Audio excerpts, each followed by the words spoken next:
इमदाद हुसैनी 20 सदी में मुझे रोल मॉडल शायर है। बेशक आउं शमसुल मिर्ज़ा कलीज बेग के ख़ानदान पैदा थियो आहियां, पर मुझा जेके रोल मॉडल आहिनि शेख अयाज़ आहे, नियाज़ हमायूनी आहे, तनवीर अब्बासी आहे, शमशेर उल हैदरी आहे।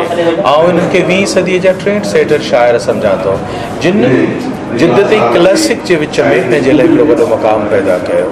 पर इन्हनि सभिनी जे विच में सची पुछो त जेका रेलेवेंसी आहे पंहिंजे दौर जी, मॉडर्न दौर जी सेंसिबिलिटी जेका आहे, उहा अव्वल आख़िर सिर्फ़ इमदाद हुसैनी में है। ॿियनि शाइरी में तजुर्बा कया, नवाण आंदी, पर फॉर्मेट्स जी ऐं कंटेंट जी जेका नवाण इमदाद हुसैनी जैसे में आई, उहा दरअसल ॿिए कंहिं जैसे में न आई। यही उहे क्वालिटीज़ आहिनि जंहिंजे करे इमदाद थियो। इमदाद ट्रेंड सेटर शायर आहे ऐं हुन नित नवां फॉर्मेट ईजाद कया। मिसाल तौर ते हुन काफ़िया बेकाफ़िया नज़्म, तव्हां जेकॾहिं हुनजो हमलो नज़्म ॾिसो, दिलि जे बग़दाद खे तातारी लुटींदा ई रहिया, सिंध जे सींध में पइजी वई घोड़ा घोड़ा, का त हिन शहर जे दिलबर जी निशानी हूंदी, का त हिन शहर जे आशिक़ जी जवानी हूंदी। हीअ हमलो जा तव्हां ॾिसो त तव्हांखे इहो कंटेंट कंहिं बि शाइर में नज़र न ईंदो। वरी तव्हां बेकाफ़िया नज़्म ते अची ईंदा त इमदाद जो क्लासिक नज़्म आहे जेको रात बेगा आख़िरी वेगन डोड़ंदी थी वञे परे ताईं, ऐं हिन हाल में मरीज वञा, तरगो एतिरी भलाई कजां, डॉक्टरनि जे हवाले मता करे छॾिजां, डॉक्टर मुख़्तियार जा कातिल, मुख़्तियार हुनजो भाउ ऑपरेशन मरी वियो, डॉक्टर मुख़्तियार जा कातिल छाड़ता मौत जे फ़रिश्ते जा। ही तव्हांखे डिफरेंट डिक्शन ऐं डिफरेंट ॿोलीअ सां जेको अलाह समद ऐं मिसाल जेकॾहिं हुनजे शहरी ज़िंदगी जेका आहे न, बिलीव कयो त हुनजो हूअं शहर आशोब नज़्म आहे। जॾहिं लिसानी फ़साद थिया पके किले में, हुनजे पंहिंजे ज़ाती टिकड़ ख़ानदान खे शहादतुनि जो जेको रुतबो मिलियो त इमदाद शहर आशोब शाइर, त पोइ पंहिंजे दुख खे इज्तमाही दुख में तब्दील थो करे। इंटरनेशनल जेका बि तबाहकारी हुई उन ते इमदाद हमलो लिखियो। ऐं हमले लाइ एतिरो ज़रूरु चवंदुसि त ॾिसो, आउं डेग न कयां त अलामा इक़बाल जो शिकवा जवाब शिकवा, मौलाना हाली जो नज़्म है मुसद्दिस हाली, उन खां पोइ नूनी विरासत जो है हसन कूज़ागर, फैज़ अहमद फैज़ साहब जो नज़्म है मुझसे पहली सी मोहब्बत मेरे महबूब न मांग, बोल के लब आज़ाद हैं तेरे, शेख अयाज़ जो है मेरे दीदा वरो, मेरे दानिश वरो, पाऊं ज़ख्मी से।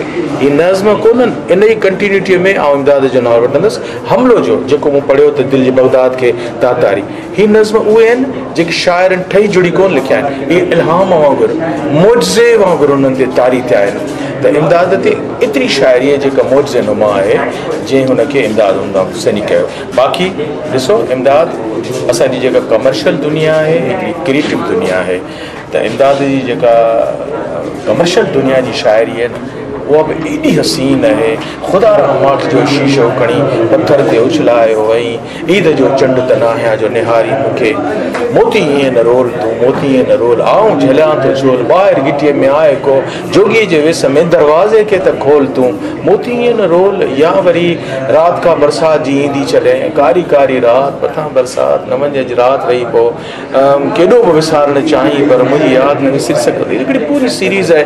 वरी फिल्मूं टे इमदाद लिखियूं आहिनि, टई गीत रशीद अहमद लाशारी मुख़्तलिफ़ आहिनि, टिनी फिल्मुनि जा गीत मंज़ूर नक़ीअ खां मुख़्तलिफ़ आहिनि, बिलावल परदेसी खां मुख़्तलिफ़ आहिनि, असांजे मूसा कलीम खां मुख़्तलिफ़ आहिनि। उहे फिल्मूं कहिड़ियूं आहिनि? दर्दी लाल कुंवर, अला अॼु ईद कई अखिड़ियुनि, जुमे थो तन मन।